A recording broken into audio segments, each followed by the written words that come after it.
students. Today I am reading you the story, The Polar Express, written and illustrated by Chris Van Allsburg.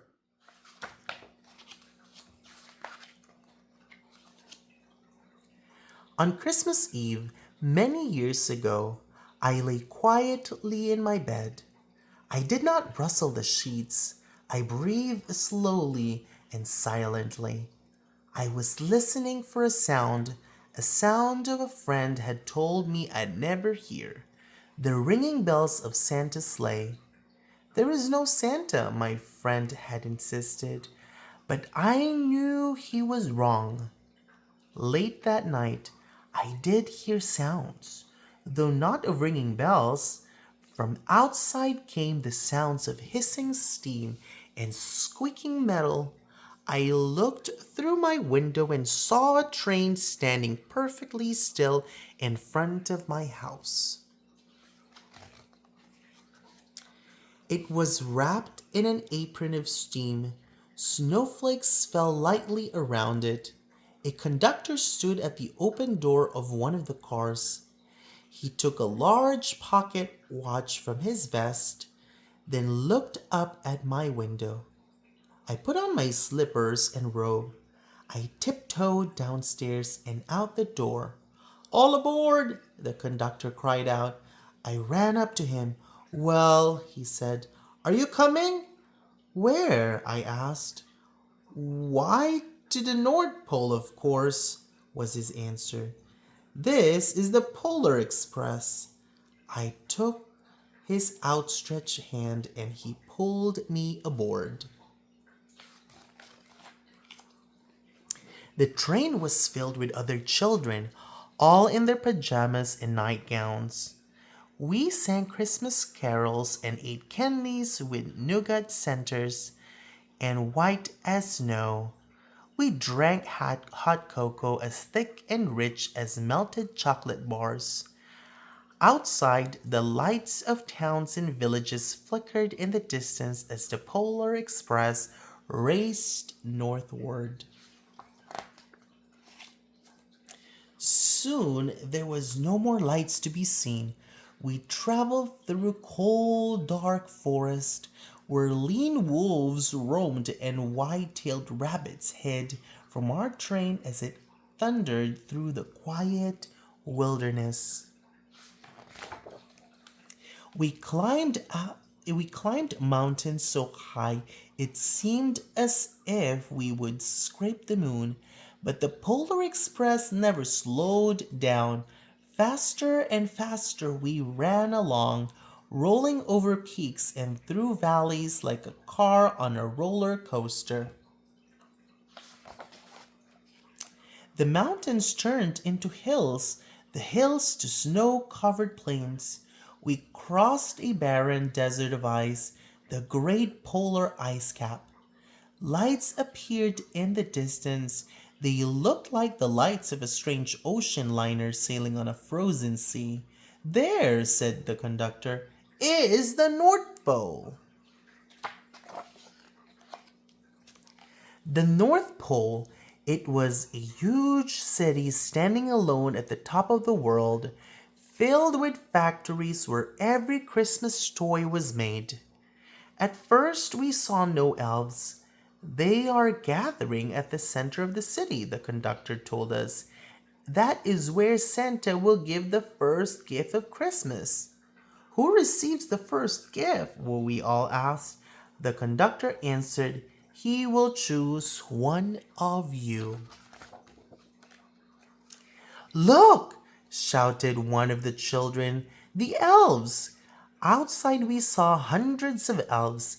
As our train drew closer to the center of the North Pole, we slowed to a crawl, so crowded were the streets with Santa's helpers. When the Polar Express could go no farther, we stopped and the conductor led us outside. We pressed through the crowd to the edge of a large open circle. In front of us stood Santa's sleigh. The reindeer were excited.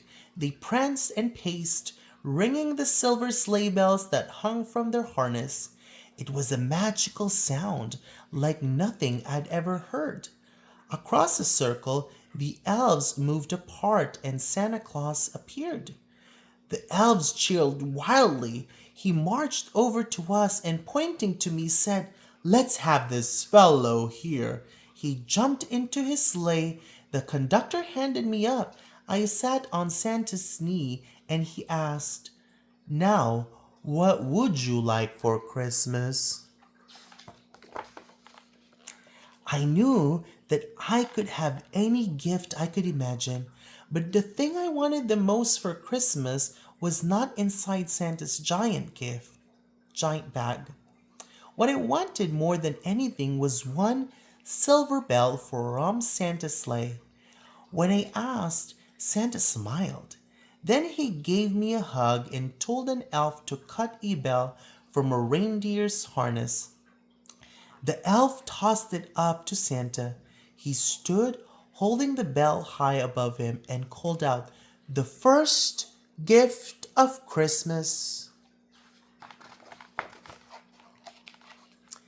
A clock struck midnight as the elves roared their approval. Santa handed the bell to me, and I put it in my bathrobe pocket. The conductor helped me down from the sleigh. Santa shouted out the reindeers' names and cracked his whip. His team charged forward and climbed into the air. Santa circled once above us, then disappeared in the cold, dark polar sky. As soon as we were back inside the Polar Express, the other children asked to see the bell. I reached into my pocket, but the only thing I felt was a hole. I had lost the silver bell from Santa Claus's sleigh. "Let's hurry outside and look for it," one of the children said.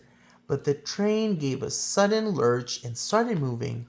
We were on our way home. It broke my heart to lose the bell. When the train reached my house, I sadly left the other children. I stood at my doorway and waved goodbye. The conductor said something from the moving train, but I couldn't hear him. "What?" I yelled out. He cupped his hands around his mouth. "Merry Christmas," he shouted. The Polar Express let out a loud blast from its whistle and sped away. On Christmas morning, my little sister Sarah and I opened our presents. When it looked as if everything had been unwrapped, Sarah found one last small box behind the tree. It had my name on it. Inside was the silver bell. There was a note. "Found this on the seat of my sleigh. Fix that hole in your pocket. Signed, Mr. C." I shook the bell. It made the most beautiful sound my sister and I had ever heard. But my mother said, "Oh, that's too bad." "Yes," said my father, "it's broken." When I'd shaken the bell, my parents had not heard a sound.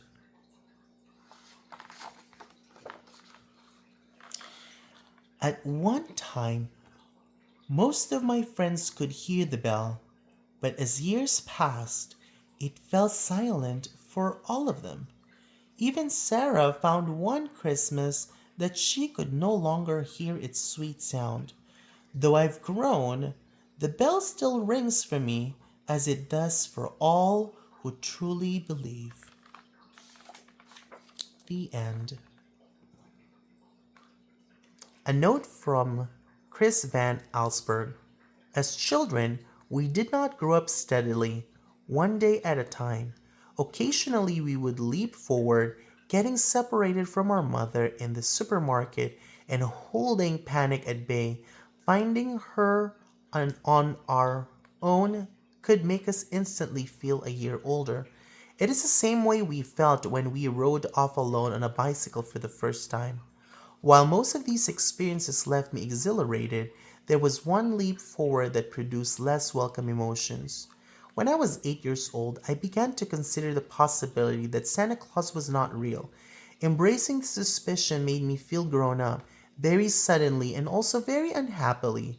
Leaving behind a belief in Santa meant I would never again experience the enchantment that accompanied the days leading up to Christmas, the exquisite, almost unbearable anticipation of a fairy tale coming to life, a fairy tale that included me, would be gone forever. They didn't feel like this didn't feel like growing up. This felt losing something, like being thrown out of the land of miracles and hearing the gates close behind me. I wanted back in. Fortunately, the Polar Express pulled up to my house that Christmas, taking me on a trip that did lead me back. There is a seat on the train for you. All aboard, Chris Van Allsburg.